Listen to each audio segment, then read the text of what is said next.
All right, hello everyone, and welcome to the Hackathon workshop for GraphQL. My name is Nick, and today we're going to talk about one of my favorite topics, and that's GraphQL. So, first of all, what is GraphQL? GraphQL is a cross-platform, language-agnostic query language for your API. And what this means is that you can basically write APIs using any language for any platform using GraphQL, which is essentially just a much better way than the old ways of doing APIs, which is like through REST endpoints and whatever. It was developed by Facebook in 2012, released for public use in 2015, and ever since then, it's been a largely adopted industry standard for building backend APIs. Essentially, it's a new way of building backends that's easier to maintain and reason about than the old way. So to put this into context, we're going to talk a little bit about the old way of building APIs and then contrast GraphQL to that. So the old-fashioned way, a way that you'll probably learn if you ever take a web development class, is called REST APIs.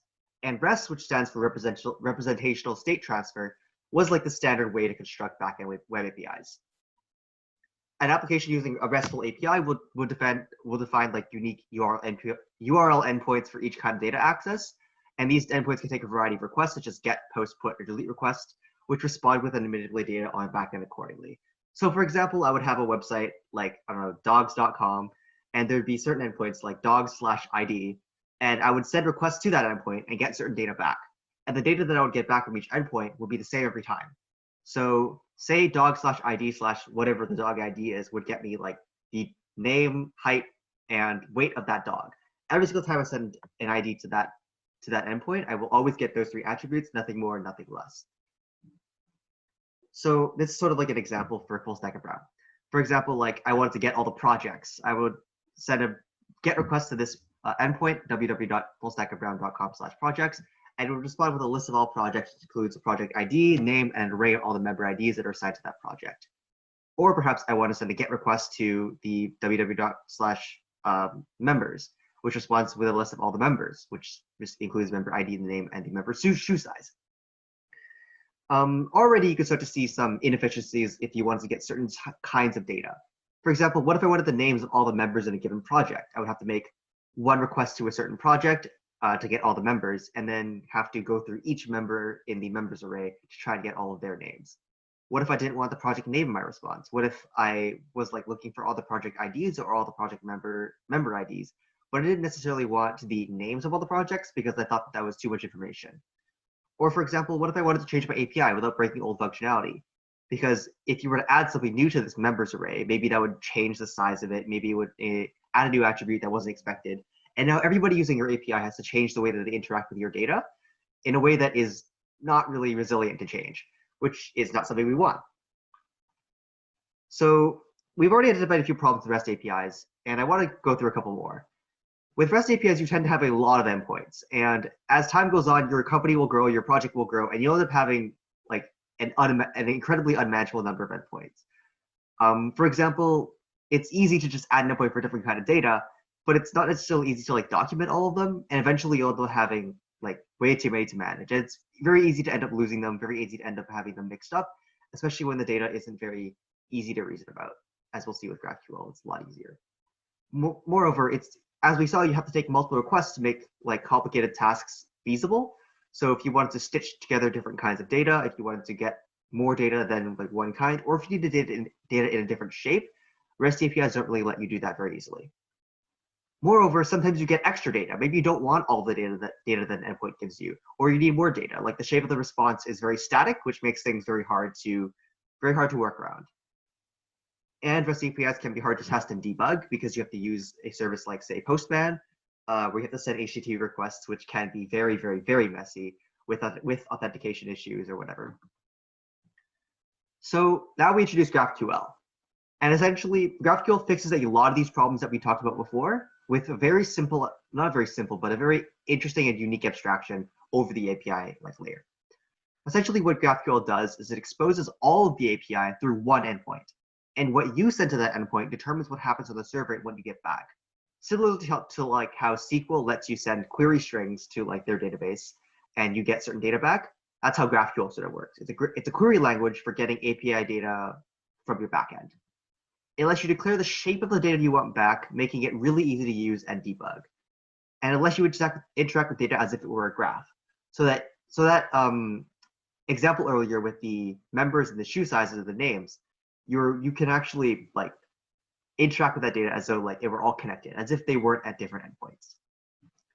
Moreover, GraphQL comes with a built-in UI called GraphQL that helps you debug, exposes generated like auto-generated documentation, and helps you build some query strings that you can send to your backend API. All in all, a really easy tool to build backend APIs to help debug it and to like reason about. So we're going to take that old example that we had with the REST API, and we're going to build it again with GraphQL. And this time we only have one endpoint instead of having two, and it's just www./GraphQL. We defined 3 types, which is project ID, which is a string, a project name, which is a string, and members, which is a list of members. Oh, sorry, no, 2 types. That's the project type, which has those 3 attributes, and the member type that has a member ID, which is a string, a member name, which is a string, and a member shoe size, which is an integer. And let's say that I wanted that exact same thing as I wanted before. I wanted all the projects as well as all the names of the members. So now I write a query with the projects, and I want the project ID name, the project ID, the project name, and the list of the members that come with it. And the shape of the data you'll get back looks exactly like this.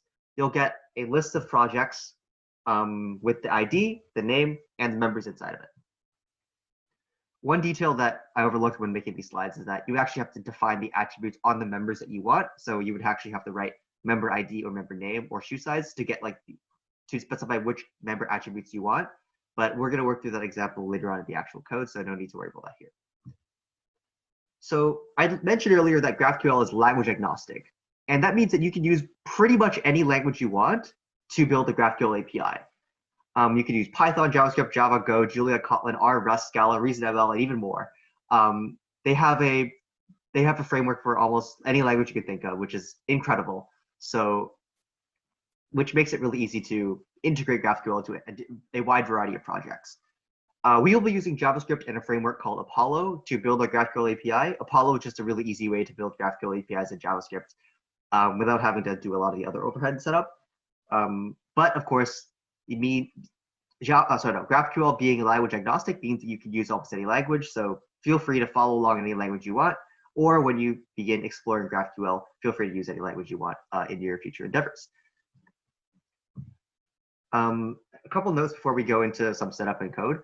Again, you can use any language for GraphQL APIs. GraphQL is not a language you write in. You write GraphQL in certain languages, as long as you're using the correct packages.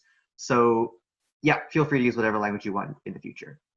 Moreover, GraphQL can be extended to cover a variety of use cases, more than just like getting data from a backend. I personally use GraphQL to expose an email sending service, to create time series charts, to do a whole bunch of things. And you can use it as a very flexible tool to access your backend.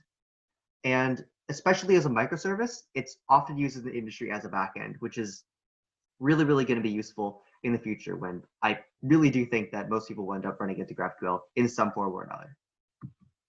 So here are some references if you ever want to go look into GraphQL a bit more. That's GraphQL documentation. That's Apollo GraphQL, which is a way of writing GraphQL servers.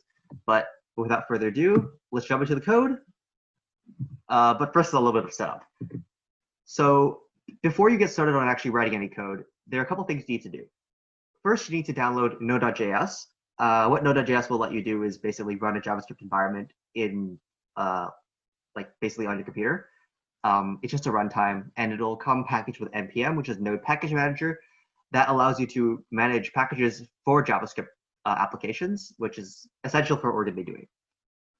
Moreover, if you would like, you don't have to do this, but I personally really prefer Yarn over npm as a package manager.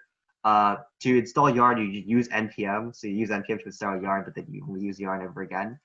The Getting Started guide has a pretty good idea for how you do that. So installing Node, then installing Yarn. The 2 packages that we'll be using today are GraphQL and Apollo.js. So these 2 things you can look over the documentation later if you would like, but I've left links for that in the slides before, and also in the documentation for this workshop. So now I've opened up my terminal. We're just in a blank project. All it has right now is like some preloaded data and a README that doesn't have much in it. So we're going to set up a project. So I'm going to make this a bit bigger so that you guys can see. Cool. So if you guys have ever used npm before, you'll know that to set up an npm project, you just run npm init, and then to use all the default settings, we'll use npm init -- yes. What it does is just sets up a generic project with all that kind of stuff already in there. Some scripts, no dependencies yet, and the name. We're going to run yarn. So I don't have yarn installed, so let's install yarn. Cool. Now yarn should work. There we go. And running yarn, what it does is it sets up a yarn log file. There we go. So now we have some new files. We have a node modules folder. We have a package.json file, which is the file that was created up here. And we have a yarn.lock. And basically, these are all just node dependency managers. No real need to worry about any of those. So I said earlier that we're going to install some packages. I'm going to use yarn to do that. Now we're going to install yarn add GraphQL. And this is the GraphQL package in Node that lets you basically interact with GraphQL. And then we're also going to add Apollo server. Now note that you, again, don't need to use yarn to do any of this. You could use npm if you'd like. To use npm, we use npm install -- save GraphQL or npm install -- save Apollo server. I use yarn because it's less verbose, but feel free to use whatever you'd like. All right, and we're just going to set up one last thing before we get started on the actual code, and that's in the package.json, we're going to add one script, which is start. And what this does is it calls node app.js. Essentially, what npm scripts are is it just lets you automate certain tasks so that you don't have to repeat them over and over and over again. But yeah, now that our code environment is all set up, we have all the packages that we need. We can get started on actually writing some code. So let me just test yarn start. This should work. There we go. That should work. Cool. So now let's explore this development environment a little bit more. We have the package.json. What this does is it defines a lot of the JavaScript specific project details. Essentially, like a name, a version, some scripts, and your dependencies. No need to change anything in here other than the scripts area. The yarn.lock is an automated generated file that you shouldn't touch. The README has nothing in it.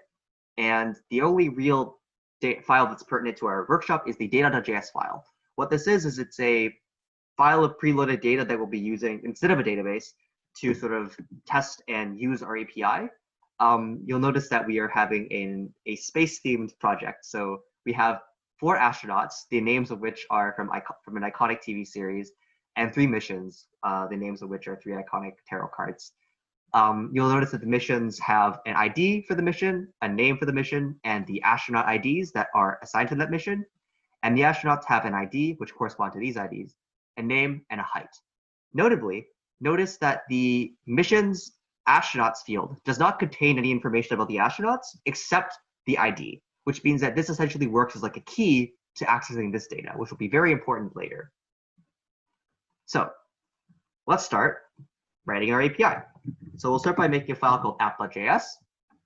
And in this file, what we want to do is we want to first import some dependencies. So we're going to import Apollo server and GQL from Apollo server.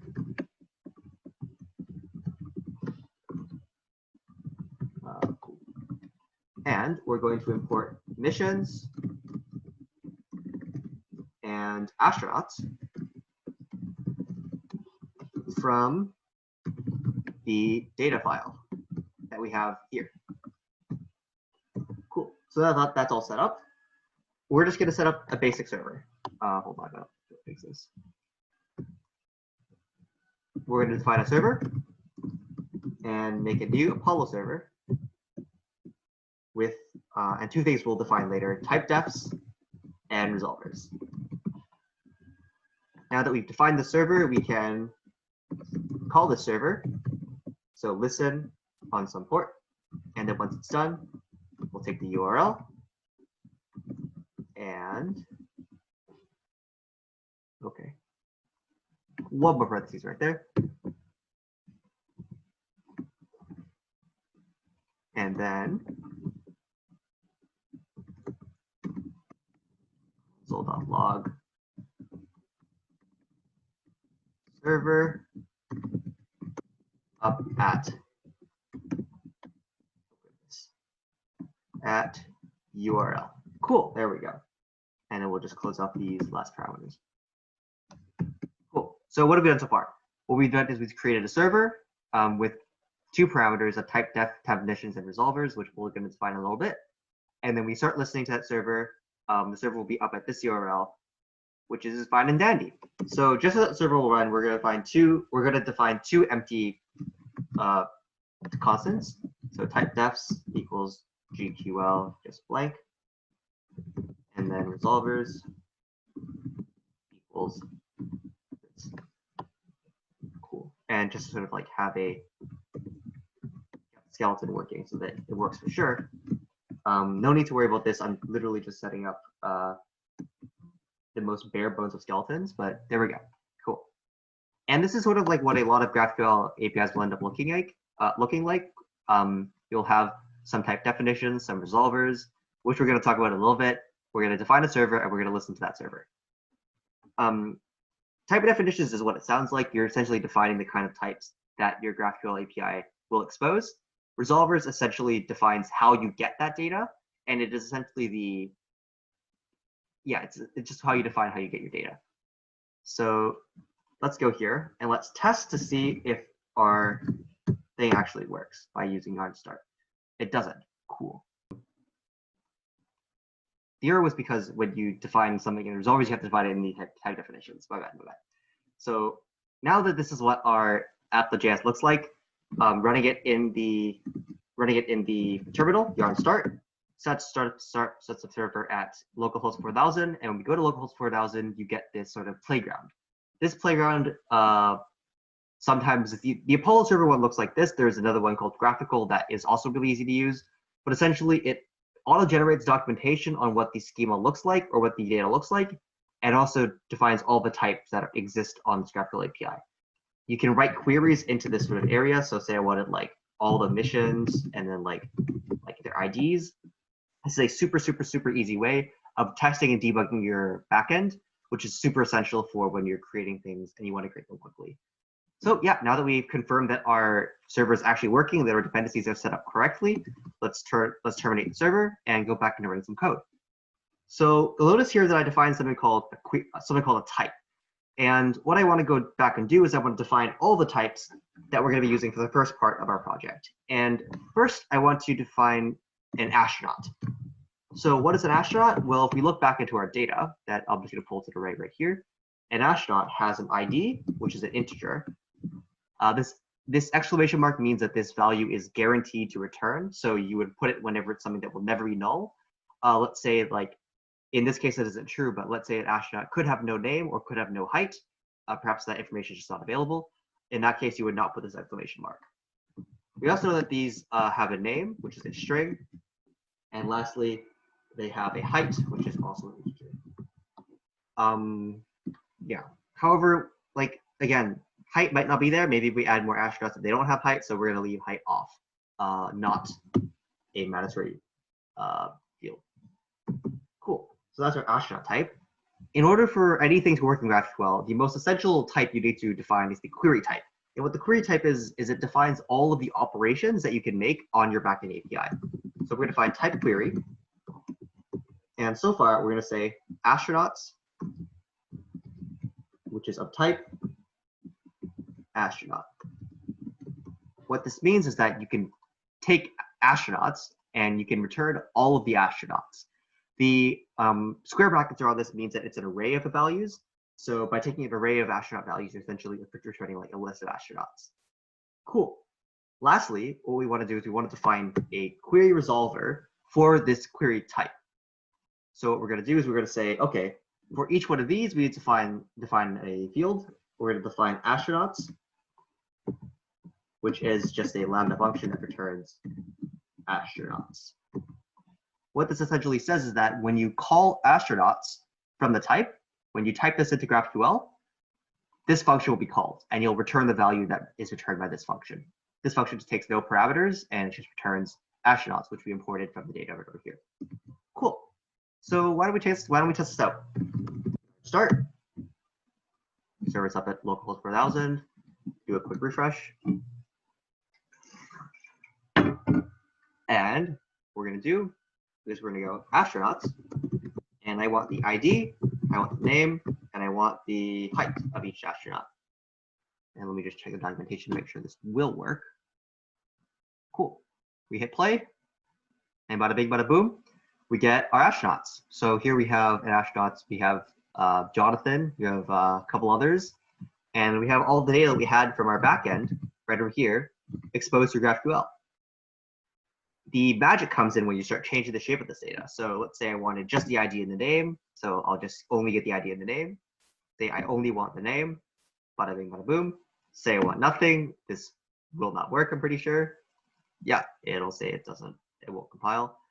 Something to note is that whenever you try and submit a query without defining what you want from that type, it will just not work. So you need to have some subfields for types that have subfields. But we're going to write back what we had before. So there we go. Cool. So now we have a basic working GraphQL. We can get different kinds of astronauts. We can get all the astronauts that and their IDs, names, and heights. Let's add a bit more data. So we're going to add a type mission, which we know has an ID, an integer, a name, a string, and it has astronauts, which are a list of astronauts. And this is interesting because you can define, this isn't required, you can define types on types. You can define this like using something here, and which is super cool. Like you can use your own types in your definitions, so you have nested data. And the power that comes with this is that then you can start interacting with the data in a very nested format, which we're going to see just in a little bit. So let's first get all of our missions. Let's say missions, and just return all missions. Yeah, I think this should work so far. But we're going to test it out, and we're probably going to see that something doesn't work, hopefully. So let's start it up. Okay, cool. Yep, here's why things don't work. So what happens here is that something is defined in resolvers and not in the schema. And well, what does that mean? Essentially, what's happened is that we've defined a type mission that returns a type astronaut, but we haven't defined how we actually get the astronaut, which is really important because we've said, oh, we want the astronaut, but GraphQL doesn't actually know, like, hey, well, where do you actually want me to take these astronauts from? Like, which ID is important? Like, what does this 1 or 3 mean? And that's something that we have to define as well in the resolvers. So not only for the query, but also for each separate type that has subtypes, we need to define new resolvers. So for mission, which is the type that has a subtype, we need to define a couple of cool things. So we know that astronauts, which requires more than just a primitive response, needs a bit more information. So what we're going to define is we're going to define astronauts, which takes one parameter parent. And what this is, we're just for debugging purposes, we're going to log parent, so we sort of know a little bit about it. And what we're going to do is we're going to return astronauts, which is defined up here, dot filter. And then let's go astronaut parent dot astronauts dot includes the ID of the astronaut that we're looking at. So what does this mean? What we're doing is we're taking the list of astronauts that we have, so this list right here, we're filtering through it, and we're only taking the ones that are included in the astronauts field from the missions. So working through this example, say we were looking at this mission and we wanted these astronauts. We look at 1 and 3, and then we map through each of these astronauts, making sure that each of these astronauts is included in this array, and we only return it if it is. So we're going to see an example of this coming up real soon. But first, let's build and make sure that this all works. Which it should, which it doesn't.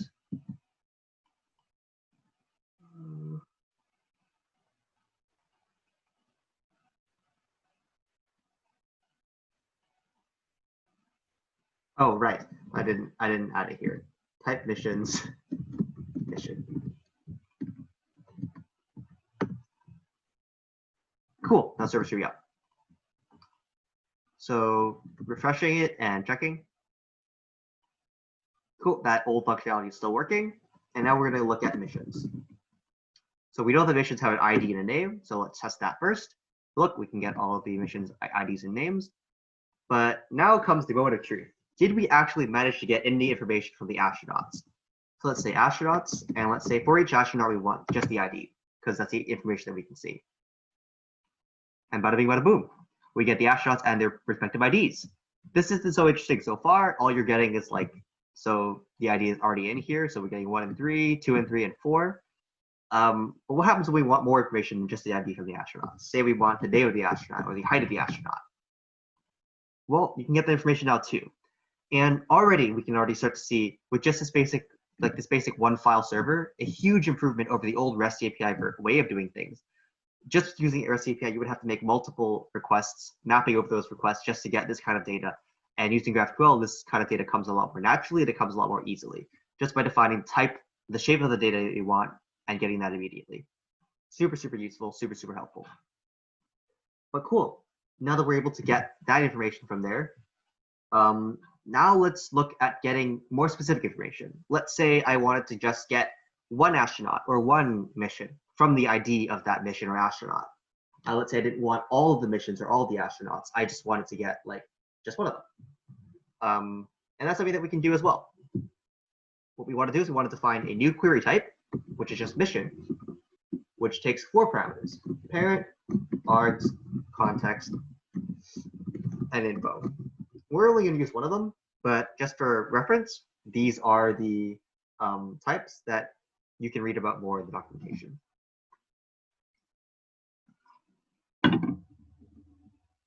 Cool. And we define this as a function. So what does this do? What it does is it returns missions.find, which essentially just finds a value that matches some condition in an array. And we're going to map over the missions e.id. So the mission ID is equal to the args ID. Cool. Actually, no. Before we do this, we should probably define the query type up here. Mission, which takes an ID, which is an integer, will return. And also an astronaut, which takes an ID, which is an integer, will return an astronaut.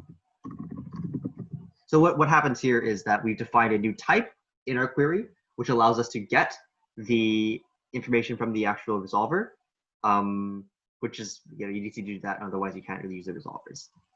So once we've done this, we can start defining the query resolvers. So we define the mission one, which essentially finds a mission in the array of missions that matches with the argument's ID, which is defined up here. Next, we're going to define astronauts. So just astronaut, parent, args, context, and info. And we're going to return astronauts dot find mapping of the astronauts e.id equals args.id. Cool. And we'll do the exact same thing here as we did before. We're just mapping over the astronauts and finding the astronaut that has a matching ID. And we're only going to return 1. That's why we're using find and not tilde. But cool. Now that we have these two definitions up, why don't we try building it and see if it works?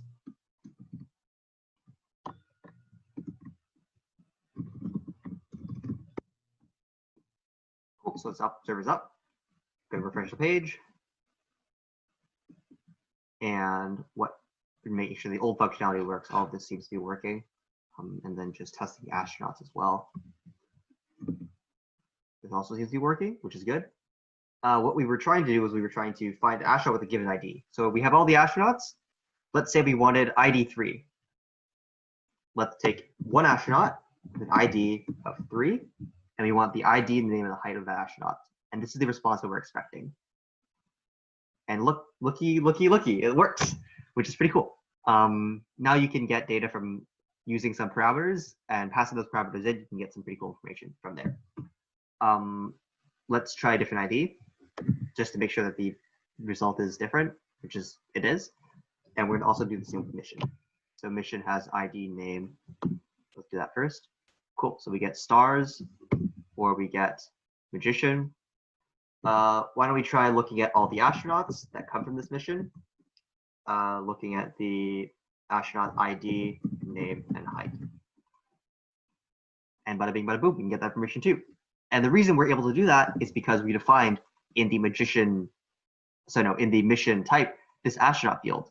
And what it's doing is it's intelligently using this resolver, even though you technically called a resolver up here, which is super smart of GraphQL. Makes it really easy to use, really fun to use. But yeah, now that we've got all this information coming through, you can sort of see how on a very basic level, this can be extended to a wide variety of use cases. Being able to take parameters like this easily in a GraphQL string makes it really, really great to interact with the backend. And I cannot recommend using GraphQL as a backend enough, especially if you're using a very large project, if you expect your project to grow. This is a really great way of making a project manageable as it becomes much, much larger. This is all I wanted to talk about in this workshop. I hope this gives you a pretty decent overview of what GraphQL is, how you can define some basic types and some basic like operations. Of course, if you want to learn more, please look at the Apollo GraphQL docs. There's tons of stuff here. Apollo server is the part that's most pertinent to what we just talked about, but essentially you could do a lot of really cool stuff here. And yeah, it's really worth looking at. Moreover, you look at the GraphQL documentation. There's a lot here that I really didn't talk about. One huge thing that is important is talking about mutations. Mutations are essentially queries, but they're meant to change data instead of just get data. And that's something that really is worth looking into. But I believe is a bit beyond the scope of this presentation, purely because I don't really want to go into the details of dealing with data manipulation in the backend, since we don't really have a data storage system. But essentially, yes, looking through the GraphQL learning section so you can get an idea of the different kinds of queries and mutations you can do, how to define pseudo-schemas and types. And moreover, they have, what they should have, libraries for all of these languages and even some more. Personally, I've written them in Rust, Python, and JavaScript, but if you have a language that you love, I've heard people love writing them in Go, so feel free to do that in whatever language you want, and explore GraphQL. I hope this workshop gives you enough information to start building backend APIs using this great new framework. Again, look at the documentation if there's any problems. The project files will be hosted on GitHub, so hopefully you'll be able to follow along there if you need. And yeah, thanks so much for watching, and I wish you the best.